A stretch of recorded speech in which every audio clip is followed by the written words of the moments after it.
Bonjour à tous, bonjour à toutes. Donc, le live n'a pas pu se faire ce soir parce qu'on a eu des problèmes techniques que Andéline a essayé de résoudre, mais bon, ça s'est pas résolu. Donc, nous faisons ces vidéos qui seront postées sur la chaîne Inatemporelle. Donc, nous nous retrouvons ce soir pour faire justement ce qui était prévu dans le live. C'était une conférence sur qui je suis, d'où je viens et où je vais.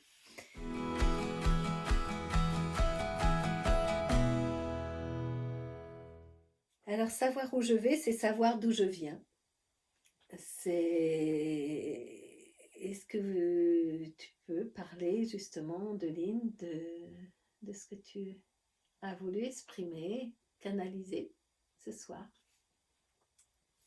Alors, en effet, c'est eux qui les êtres de lumière dont je canalise, qui disaient justement que pour savoir où l'on va, il est important de savoir d'où l'on vient. Et on en parlera à travers cette conférence qui aborde plusieurs thèmes. Mais avant tout, ce qui est important de voir, c'est que avant de savoir où l'on va et d'où l'on vient, c'est de savoir qui l'on est. Et c'est ça qu'on va un peu voir aujourd'hui dans le grand tout,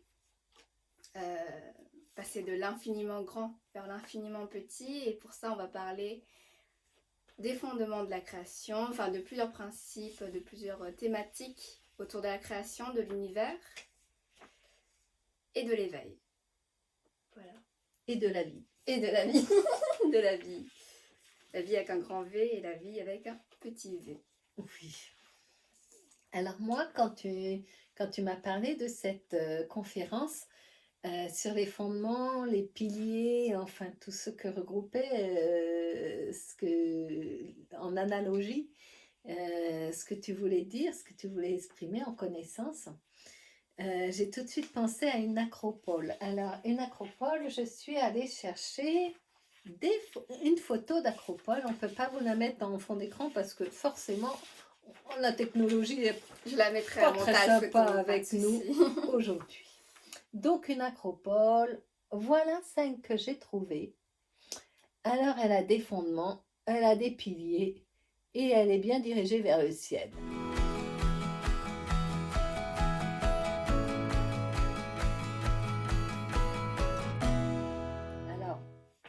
Alors, j'ai été chercher ce qu'était une acropole parce que c'est tout de suite l'image qui m'est venue. C'est une hauteur fortifiée des anciennes cités grecques qui abritait un palais, le palais royal. Puis c'était le siège de la vie politique, dans la vie ensemble ou religieuse. Et l'acropole est un terme signifiant la ville haute. Alors, est-ce que, voilà, au niveau de l'analogie voilà, de ce qu'on va pouvoir exprimer et de ce que tu vas pouvoir exprimer tout de suite en connaissance vers l'éveil, c'est de s'élever, c'est ce que ça m'a fait penser. Ça désigne un château, une citadelle, construite sur la partie la plus élevée. Alors moi, je me suis vue aussi en tant qu'être sur comment nous, on peut s'élever et comment on peut se voir justement en construction avec des bases, avec des principes, avec des lois aussi qui régissent nos vies. La partie la plus élevée d'une cité, en fin de compte, c'est comme si dans l'alignement il y avait la verticalité. C'est ce qu'il y a de plus élevé vers le ciel, servant de citadelle et ordinairement couronné de sanctuaire. Donc voilà, ça m'a fait penser à l'acropole. C'est sur le Larousse, sur larousse.fr que j'ai pu voir cette définition. Donc, oui, si je peux me permettre, bien sûr. On a utilisé cette photo d'acropole justement parce que les thématiques qu'on va aborder aujourd'hui, ce sont sur les fondements de la création, les piliers de la création et les principes de l'univers. Et où l'acropole intervient, c'est que au niveau symbolique, fondement d'une maison, fondement d'un immeuble et fondement d'un temple, si je puis dire, même c'est un temple, et les piliers qui tiennent le toit et qui en même temps sont reliés au fondement. Tout à fait. Et symboliquement, c'est comme un lieu sacré en fait,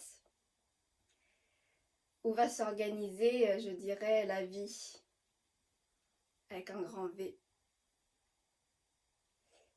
Voilà, c'était pour expliquer pourquoi on avait repris cette image de l'acropole qui nous avait beaucoup parlé au niveau des piliers, des fondements et du temple en fait. Oui, et une autre image aurait pu être aussi ce que l'on peut voir en Asie, notamment au Japon, avec ces portes vers le monde spirituel, avec ces deux piliers, ce petit arc et cette base, et qu'on passe cette porte pour aller vers justement ce monde spirituel. Donc voilà, il y a toutes ces symboliques qui sont assez intéressantes dans ce que tu vas pouvoir, dans ce qu'on va pouvoir échanger. Donc il y aura 4 parties dans cette 4 parties et une conclusion. La partie 1 sera justement les fondements de la création, donc ce qui fait base. La partie 2 seront les piliers de la création avec ce que sont les lois de l'univers. Et la partie 3 sera le processus d'éveil.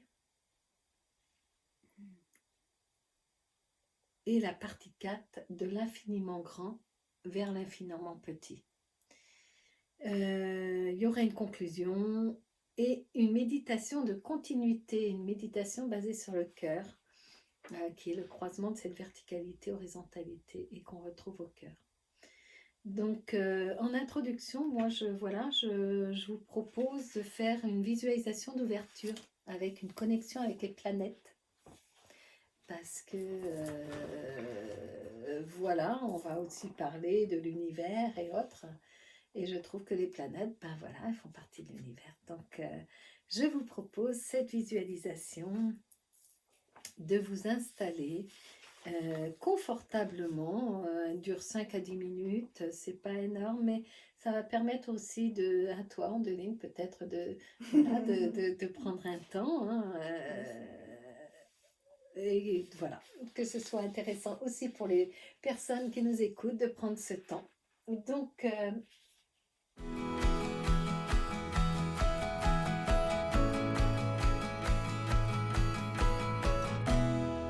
je vous propose de vous installer le mieux possible avec peut-être un petit plaid, assis, allongé. Je vous propose assis si vous voulez continuer la vidéo dans 5 minutes, 10 minutes. Et de vous connecter bien ancré au sol, de poser vos pieds bien ancrés au sol, de peut-être allumer une bougie si vous en avez une à côté de vous, de respirer tranquillement, plusieurs fois d'inspirer par le nez et d'expirer par la bouche. Prenez ce temps encore une fois.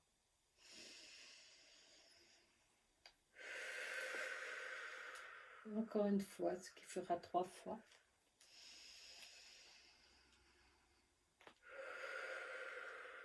Je vous propose de visualiser les racines qui descendent profondément dans la terre, de bien visualiser vos racines à la plante de pied, posées au sol, ces racines qui descendent jusqu'au centre de la terre, rejoindre l'énergie, cette énergie magnétique de la terre-mère. Visualisez l'énergie de cette terre-mère nourricière. Sur une grande inspiration, cette énergie qui monte par les racines, dans la plante des pieds,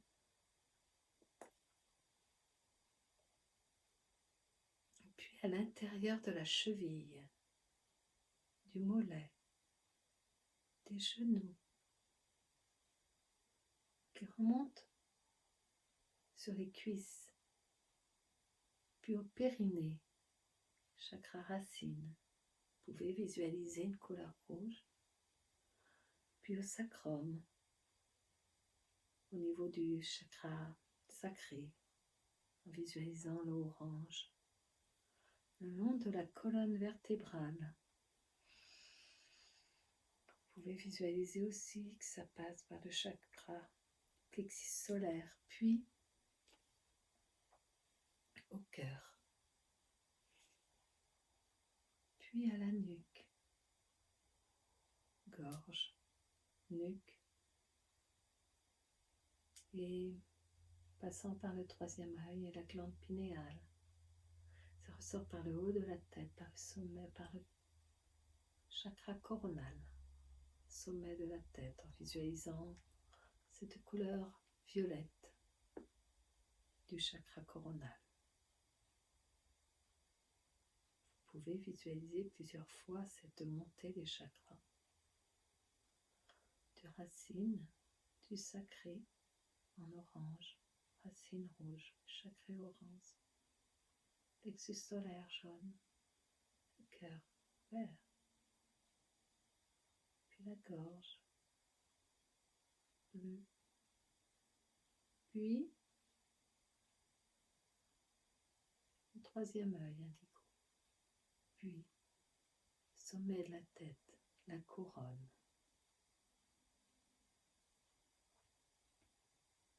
violette. Je vous propose de visualiser l'énergie blanche argentée du ciel qui entre par la couronne en Kéter et coule le long du chakra du troisième œil, de la gorge, puis du cœur en vert, du plexus. Cette énergie blanche argentée du ciel descend le long du chakra sacré, du chakra racine, des jambes et retourne à la terre.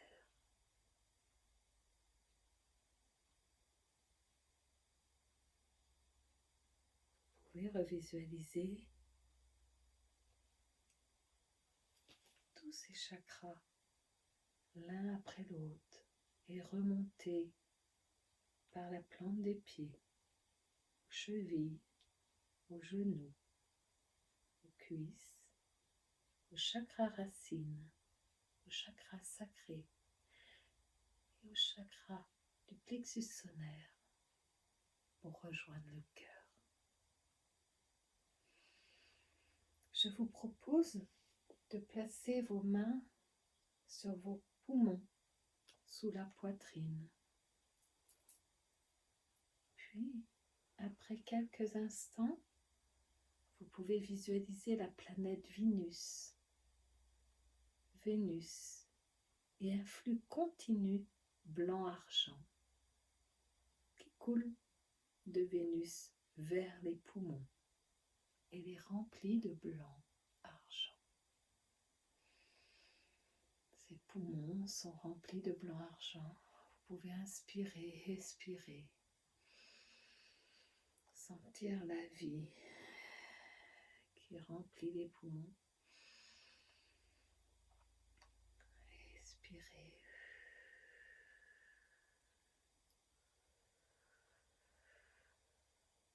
Je vous propose maintenant de placer vos mains sur vos reins. Alors les reins, vous les aurez au niveau des côtes. Alors les reins sont peut-être derrière si vous pouvez, ou devant si c'est plus confortable, juste au niveau des côtes, en dessous des côtes. Et vous placez ces mains sur vos reins. Puis après quelques instants, vous visualisez la planète Mercure. Mercure à côté de Vénus, qui est près du Soleil. Et un flux continu bleu profond qui coule de Mercure vers les reins. Et il est rempli de bleu, bleu profond. Les reins se remplissent de bleu. Visualisez ces reins, ce fluide bleu dans les reins.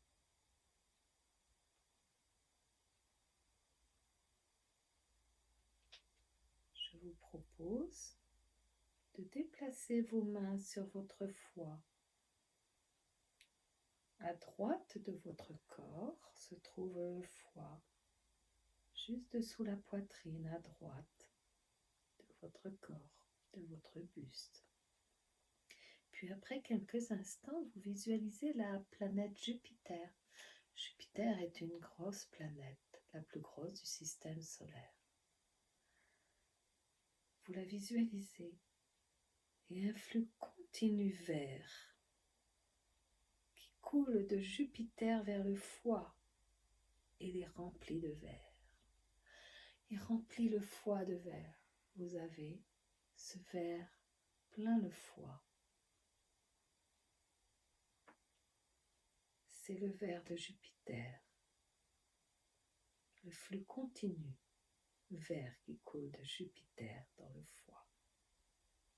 Il remplit de ce verre.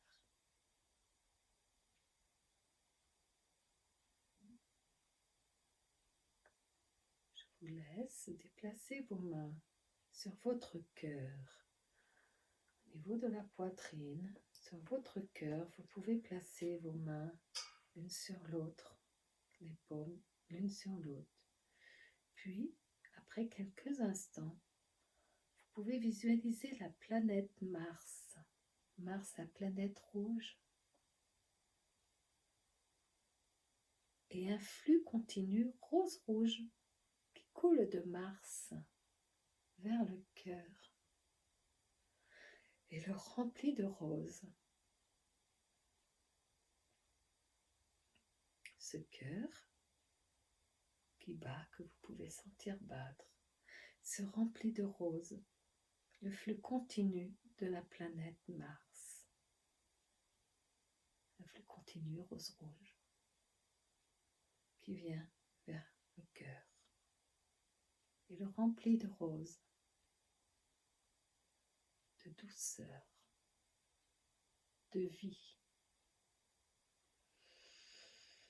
Vous pouvez prendre une grande inspiration, sentir la vie, les battements de ce cœur et placez vos mains sur la rate côté gauche de votre buste, juste au niveau des dernières côtes.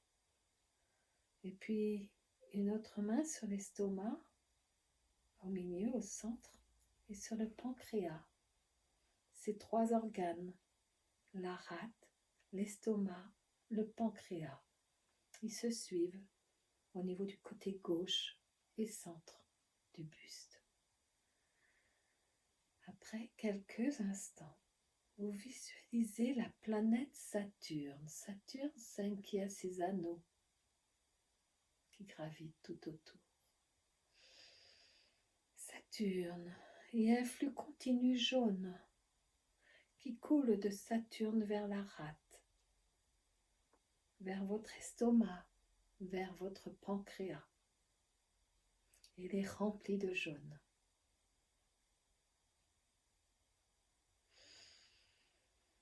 Inspirez, sentez, visualisez la planète Saturne et un flux continu jaune qui coule de Saturne vers la rate, l'estomac, le pancréas. Il est rempli de jaune.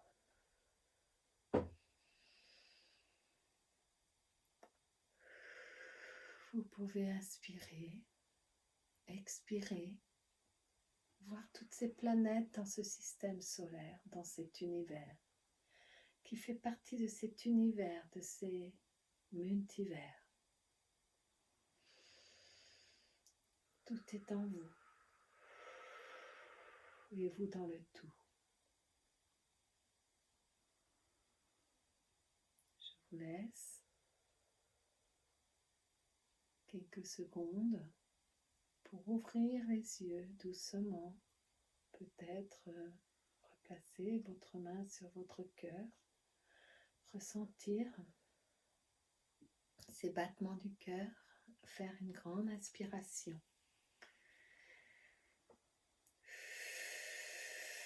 Par le nez, expirer par la bouche. Sentir toutes ces énergies vers vous.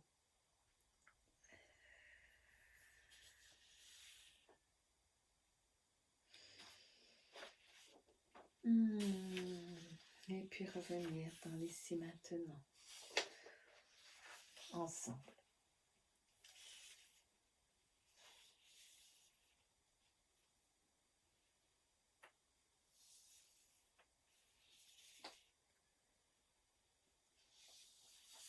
Quand ce sera bon pour vous, vous pouvez ouvrir les yeux, juste quand ce sera bon pour vous. Bon. Alors c'était un voyage vers les planètes les plus proches de nous, un peu éloignées mais toujours assez, en tout cas les plus proches de nous. Bon, alors c'était comment, Adeline? Grand. C'était Grandiose. grand. Très, C'était ouais, l'infiniment grand. Et très ressourçant, je trouve, au niveau des couleurs avec les organes, les énergies, ouais, très ressourçant. Alors ce sont des couleurs qui sont plutôt associées à des thérapies indiennes. Donc voilà, d'où une différence peut-être qu'on peut, mais ce sont des couleurs propres à chaque organe, en thérapie ayurvédique notamment. Voilà, donc je ne peux pas avoir vos retours puisque nous ne sommes pas en direct, mais essayez de faire cette méditation, de la pratiquer. N'hésitez pas sinon à écrire dans les commentaires comment vous l'avez vécu. C'est ça, tout à fait, c'est super intéressant pour nous. Et comme c'est propre à chacun, donc c'est génial de pouvoir s'exprimer dessus.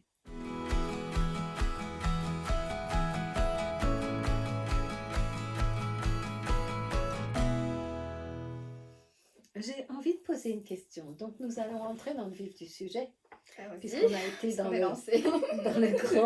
l'infiniment grand maintenant qui vient vers l'infiniment petit. Nous sommes quand même bien petits par rapport à ce grand. Ah. Donc, est-ce que c'est en sachant d'où je viens que je sais où je vais? Moi, je vais interagir avec beaucoup de questions et puis Andeline répondra à ces questions ou en canalisation ou autre. Est-ce en sachant d'où je viens que je sais où je vais? Oui, tout à fait. Je pense que pour moi, c'est une évidence parce que savoir où l'on va, c'est comme si en fait on voulait déjà terminer quelque chose sans l'avoir commencé. C'est l'image qui me donne. C'est comme par exemple, je sais pas, pour une course de voiture par exemple. Quand on fait une course de voiture, déjà vous entrez dans la voiture avec toute la combinaison. Mais je veux dire, c'est compliqué de partir au plein milieu de la route pour arriver au départ. Pour arriver à l'arrivée, pardon. Enfin, je veux dire, s'il n'y a pas le point d'arrivée, alors c'est peut-être pas parlant. Quelle autre image je pourrais utiliser Est-ce que ce serait, je me permets, mais est-ce que ce serait qu'on est obligé de regarder le circuit en grand? C'est ça. Avant le départ, de façon à pouvoir appréhender un petit peu le chemin qu'on a à parcourir pour arriver jusqu'à l'arrivée. Enfin, pour arriver tout court. Voilà, pour arriver tout court. Et pour ça, il faut un point de départ. Tout a un point de départ. En tout cas, même l'univers, en tout cas, même si on ne connaît pas totalement Il y a la théorie du Big Bang, bien sûr, mais on ne connaît pas totalement, on n'a pas tant de données que ça quant à sa création, mis à part la théorie du Big Bang. Il y a un point de création, un point d'origine à toute chose. Et il est important de connaître ce point d'origine puisqu'il nous donne des informations pour le chemin et pour l'arrivée. Alors, il n'y a pas vraiment d'arrivée, et en tout cas, il y a un chemin. Et c'est ce chemin-là qui va être intéressant pour nous dans l'évolution et dans l'éveil, en sachant qu'on est le chemin. Oui. Et l'arrivée, c'est aussi une forme d'expansion. Oui. Il n'y a pas vraiment d'arrivée. Ce qui me disait quand ils m'ont partagé quand j'ai canalisé une nouvelle, une petite histoire qui s'appelle La Dernière Ascension. Et c'était justement ça qu'il disait à la fin, c'est que vous voulez déjà terminer alors que tout ne vient que de commencer en fait. Que ça vient juste de commencer. Et c'est ça en fait, quand on pense qu'on est arrivé à un point, et ben, il y a une autre porte qui s'ouvre vers quelque chose de plus grand encore, ou en tout cas vers un nouveau chemin. Comme des nouveaux départs. Voilà, ouais. Des départs des départs sur le chemin, en fin de compte. C'est des nouveaux départs. Alors, c'est comme si on quittait un processus pour entrer dans un autre processus. Est-ce que c'est de mesurer l'importance de se questionner d'où je viens, où je vais? C'est comme le rapport de la naissance et à la mort dans la vie terrestre, oui. Dans la vie petit v. Ben, je dirais de la procréation à la mort. De la conception. Conception, oui, je dis procréation. Et conception à la mort, ouais. C'est qu'il y a, en fait, d'où je viens va nous informer aussi sur notre identité, de qui je suis. Ou en tout cas, va permettre de mieux comprendre qui je suis. Savoir d'où je viens et où je vais, cela signifierait savoir qui je suis. C'est ça. Qui je suis en fait, d'où je viens. Donc qui je suis, comment je me suis créée, comment je me suis transformée et comment je peux cheminer sur ce chemin. Comment je suis le chemin pour... c'est tout simplement à la fois l'identité terrestre, mais aussi l'identité en tant que conscience. Et je pense aussi même, ça fait partie d'une certaine intégrité, si je dirais, vers l'éveil. Et c'est ce qu'on nous demande, c'est de... Rappelle-toi qui tu es et rappelle-toi d'où tu viens. Et je pense que c'est ces informations qui vont nous permettre de prendre confiance en soi, et même de faciliter d'une certaine manière notre éveil, notre expansion. Ouais. Et l'intégrité, c'est la complétude? Est-ce que ça pourrait être ça? Bien, je dirais que d'une certaine manière, oui, parce qu'à un moment à partir du moment où on est intègre, c'est-à-dire qu'on est aligné, qu'on est ancré, entier, oui, entier. Donc on sait qui on est, on sait d'où on vient, on sait ce qu'on a à faire. Alors à partir de ce moment-là, je pense que la complétude est évidente. Ou en tout cas, on va En tout cas, on va pouvoir cheminer vers cette complétude, vers tous les outils qui vont nous permettre de retrouver cette complétude.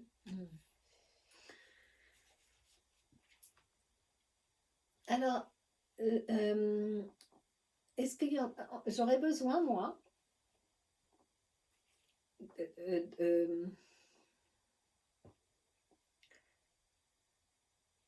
de définir ce qu'est la connaissance avec un grand C? La différence entre la connaissance avec un grand C, par exemple, et le savoir.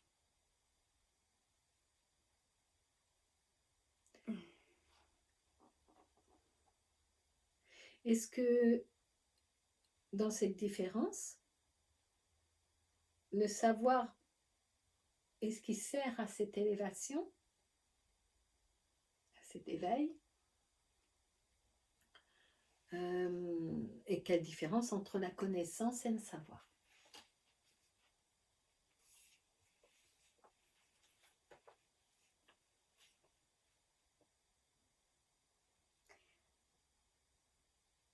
Je pense que si on pouvait simplifier ça, c'est très simplifié. Enfin, je veux dire, c'est très, on va dire, symbolique. Symbolique et même, on pourrait dire que la connaissance, c'est de l'expérience. Et le savoir, un livre en fait que tu vas lire. Mais pour aller plus loin, le savoir provient vraiment d'une interprétation d'un système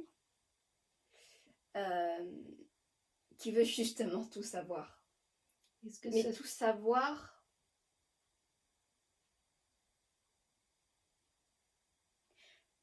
selon une limite de vision, je dirais, où ils ne vont prendre en compte que la matière.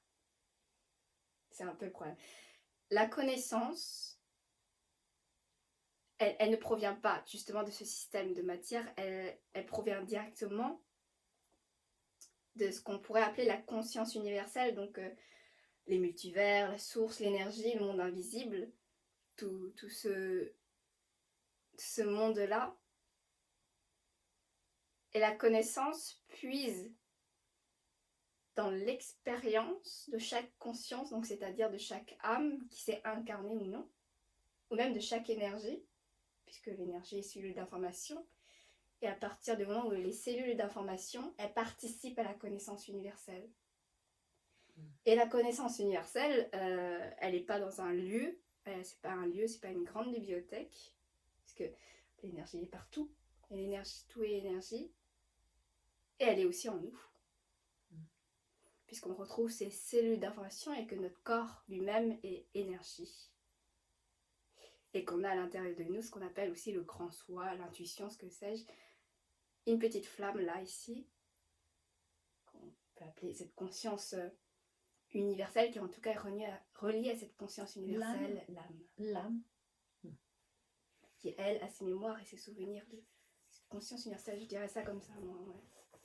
Et est-ce que tu peux me dire justement dans cette connaissance avec un grand C, la différence avec la connaissance avec le petit c? Est-ce que c'est justement au niveau des expériences, le petit c et la connaissance avec un grand C, c'est un peu cette grande marmite, enfin cette grande marmite de conscience universelle?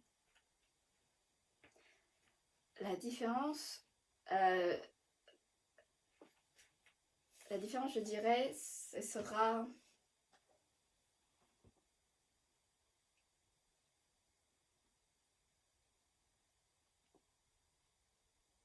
Je pense que c'est la manière dont on va l'approcher, la manière dont on va l'intégrer.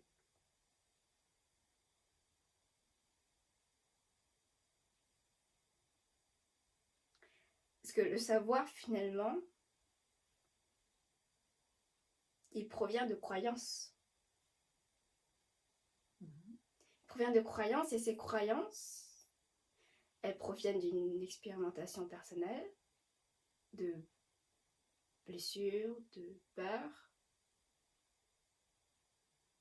d'un inconscient humain ou d'un inconscient collectif, enfin de plein de choses, ou d'observations en tout cas, mais le savoir,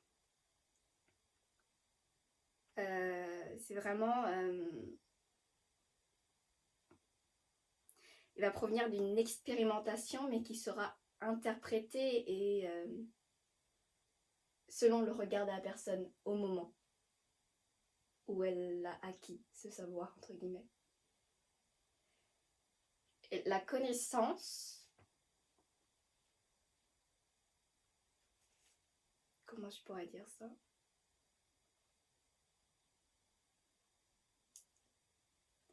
Elle elle est universelle. Ça veut dire que peu importe, alors peut-être que les mots ne seront pas les mêmes en rapport à chaque peuple, chaque pays, chaque culture ou même chaque canal, mais elle passera toujours le même message. Parce que elle provient d'une seule source, qui est cette conscience universelle en fait. À la fois ce grand tout et ce petit grand tout qui est en nous, je dirais. Parce que c'est ce qui fonde en fait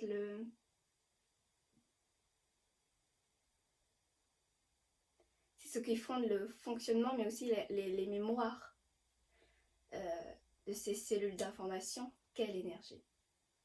Je ne sais pas comment je pourrais expliquer sinon, mais je pense que c'est assez... Oui.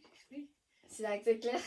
Pour moi, c'est assez clair, oui, ouais. Mais je pense que la différence, ce serait vraiment comment au niveau des ADN, de l'ADN de toute façon. Et des notamment, cellules. ouais. À partir du moment où tout est information dans l'énergie, et comme l'énergie, tout est énergie, donc l'énergie est information. Et c'est de l'encodage. Et l'encodage, en fait, tout ça fait partie de la connaissance universelle. L'information elle-même est connaissance universelle. L'encodage est connaissance universelle. Alors que le savoir n'est pas un encodage ou une information. Enfin, il va participer à une information, mais elle sera vue selon une vision limitée de la matière. Qu'un côté d'angle, ce sera qu'un paradigme. Qu'un paradigme. Et en général, il est compliqué pour elle, à moins que l'on démontre, on voit bien au niveau des scientifiques, du monde scientifique, comment ça marche, à moins qu'on démontre. Ça veut dire que le savoir, il ne va croire que ce qu'il voit. Il ne va pas voir ce qu'il croit. Ça veut dire que tout ce qui est invisible, pour lui, ça n'existe pas. Pour lui, c'est inexistant. Et il va être bloqué dans cette vision-là, en fait, qui est très petite, je dirais, par rapport au champ des possibles qui existe dans l'univers. Bien sûr, parce que l'énergie est bien supérieure à la matière. Et tu peux nous rappeler en pourcentage à peu près la proportion d'énergie et la proportion de matière. Notamment nous sur notre côté terrestre. Alors l'énergie, ce serait 99,99% de... Et il reste combien la matière? Alors si je ne me trompe pas, c'est 0,01% de matière. Oui. Ce qui est quand même pas énorme. Et c'est le visible. Et c'est le visible à l'œil, à l'œil humain. C'est qui me disait, je crois que c'est un être de lumière qui m'accompagne depuis un moment. Sarael, je crois, un ancien Atlante, qui me disait justement que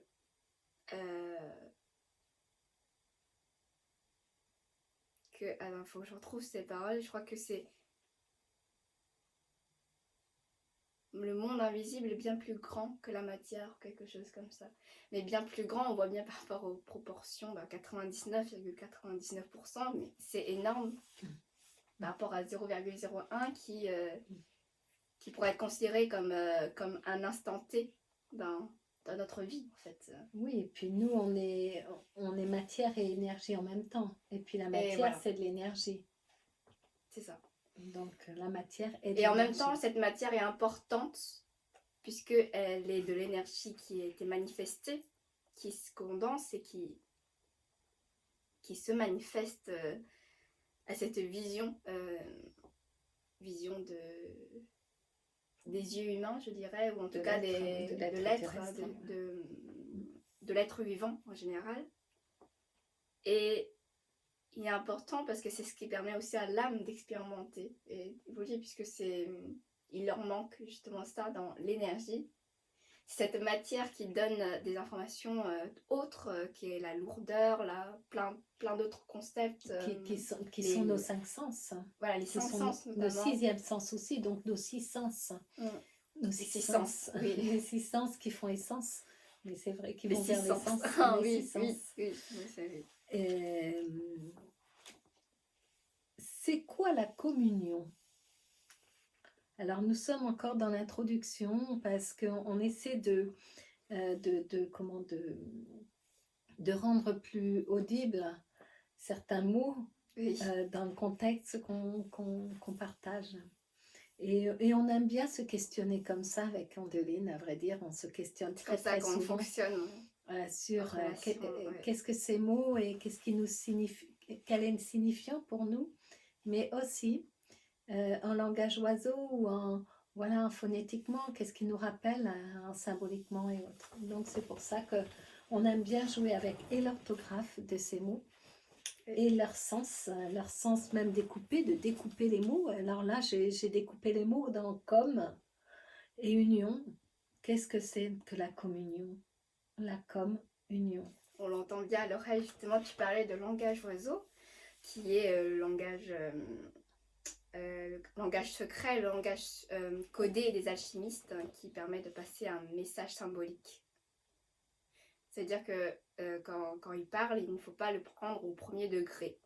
Il y a toujours un message caché dans les mots. Et donc dans le langage oiseau, on le comprend bien, donc en langage oiseau, c'est-à-dire qu'on l'entend à l'oreille, communion se décrit comme une union. Comme une union, ou bien étymologiquement, elle pourrait être avec, comme. Avec, ouais. Avec, comme, donc avec, ensemble, en comme fait. l'ensemble, avec l'ensemble, ou avec, ouais, avec l'ensemble, et ça ferait comme une union, oui. Enfin voilà, ça peut, pour nous, ça nous cause, enfin, pour toi, pour moi, voilà, ce genre de mots nous cause. Contrairement à un certain principe d'unité, la communion, c'est un instant T, c'est pas quelque chose qui est constant. Je pourrais dire ça, est-ce que ce serait un état où en fait on se retrouve dans une certaine symbiose et où les reliances, enfin non, on est très reliés, synergique, un moment synergique. Et c'est dans ce moment en fait où la communion, où toutes les consciences universelles, donc les consciences de l'âme de chacun,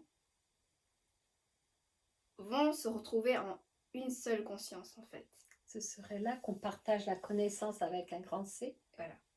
C'est comme si on se trouvait au point de la source en fait. C'est ce qui transforme. Où on ne devient où on devient un comment, à l'instant T. C'est vraiment à l'instant T, c'est un sentier du moment très fort qui nous donne cette impression d'être unis à tout, d'être reliés à tout. Et de former un. C'est une forme d'extase en fait. La communion, c'est... C'est aussi ce qu'on est en train de faire, de partager la connaissance. Là. Quand on est en train de le faire, moi je parle faire avec le F-A-I-R-E, F-A-I-R-E, c'est ça, et le faire F-E-R. C'est Patrick Burenstenas qui, en fin de compte, parle beaucoup en langage oiseau, c'est un alchimiste, et j'aime beaucoup l'écouter. Et lui, il parle du fer des alchimistes, qui est une comment dire, juste une des étapes de transformation du plomb vers l'or. Alors, du plomb, ça veut dire de l'immobilisme vers la lumière.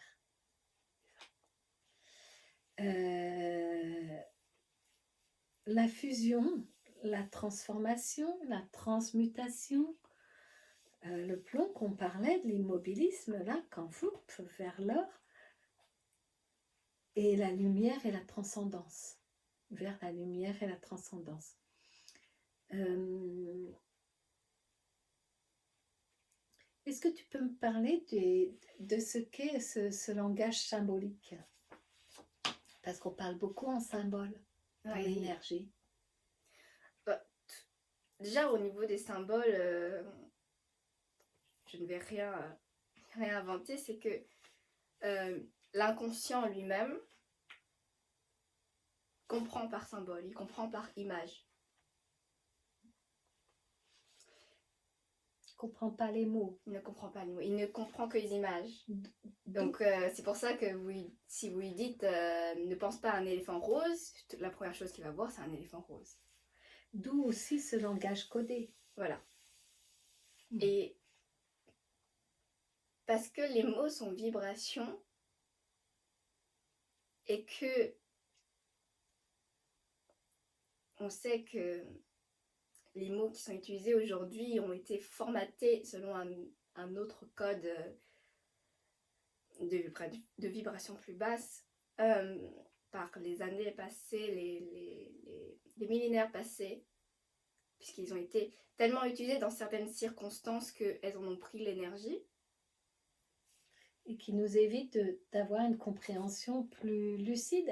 Plus lucide. C'est pour ça que c'est important aussi, nous, notamment quand on canalise ou quand on œuvre ensemble, on aime bien aller chercher l'étymologie de certains mots, leur sens originel ou en tout cas leur définition latine, grecque, parce qu'ils nous donnent une information sur l'encodage de cette énergie. Par exemple, on sait que le mot travail, par exemple, en latin ancien, ça définissait un instrument de torture.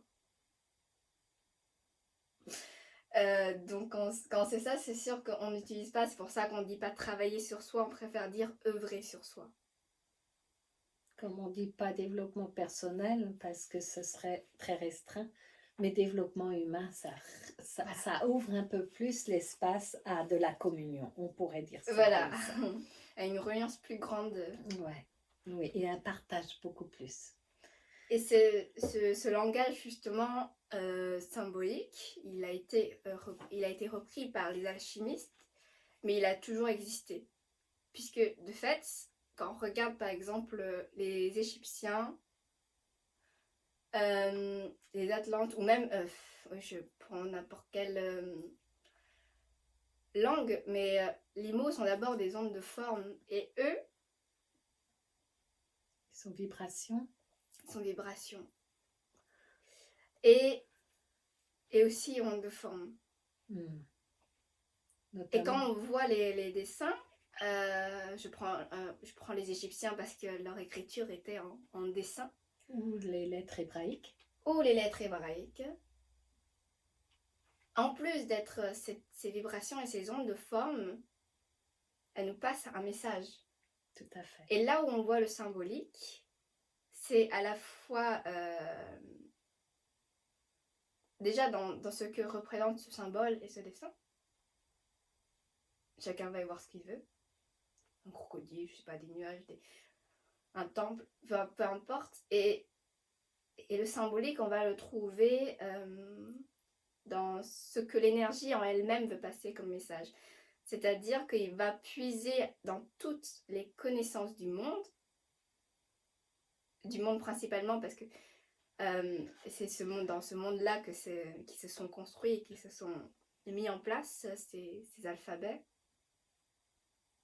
Le monde terrestre. Le monde terrestre, ouais. C'est-à-dire qu'on va puiser dans tous les savoirs, mais aussi dans toutes les connaissances au niveau culturel, au niveau tout ça, qui vont nous permettre au mieux de décrypter ce symbole. Mais aussi parce que le symbole en lui-même, donc un symbole, c'est un dessin. Un dessin qui représente quelque chose.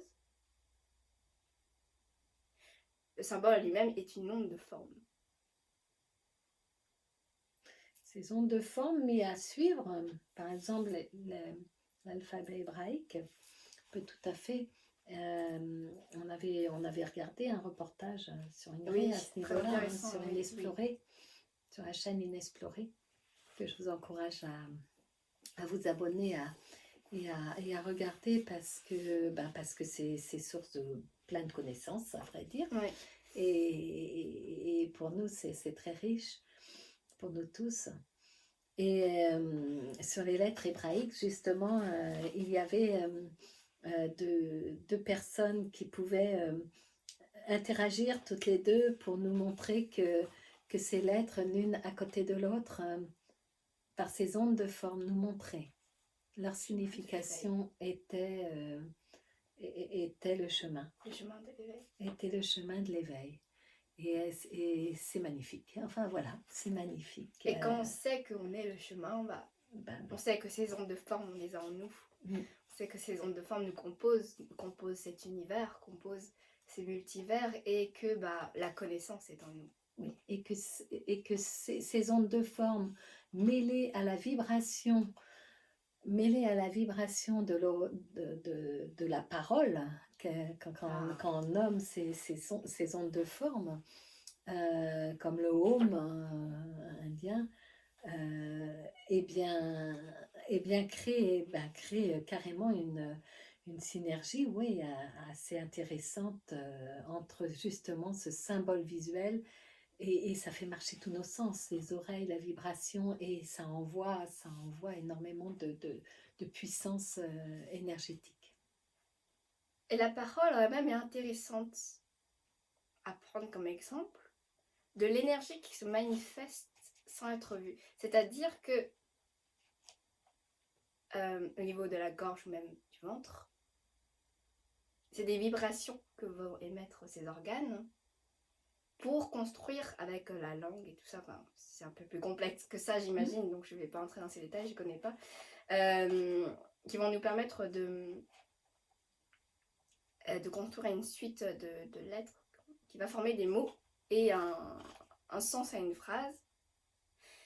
Mais la voix en elle-même est une vibration qui est manifestée. Donc c'est pour ça que la parole, je pense que c'est un très bon exemple de l'énergie qui se manifeste sans être vue. Mmh. C'est cette vibration en fait qui va se manifester selon un certain degré de hertz. Alors je crois que je sais pas si la parole est en hertz. Non, je crois pas. Je sais pas. Je sais plus. Quoi que ça pourrait. Mais donc un certain comment on dit ça, pas de degré, mais un taux vibratoire. Ouais. Selon un certain taux vibratoire, va pouvoir se manifester, en tout cas dans cette matière, pour émettre ces mots. Il y a des mots qui vibrent plus haut que d'autres. Et il y a des mots qui vibrent plus haut. Donc qui vibrent plus bas que d'autres. Ça dépend où on se place. Et même cette vibration, qu'elle vienne de la gorge ou qu'elle vienne du ventre, du cœur, je dirais même du cœur, ils ne vont pas avoir les mêmes vibrations et les mêmes ondes qu'elles vont émettre en fait. D'où les chants sacrés qui ont parfois justement quand on fait Om, des sons très énergétiques qui sont très transformateurs et ils peuvent transmuter en fin de compte certains blocages, certaines choses.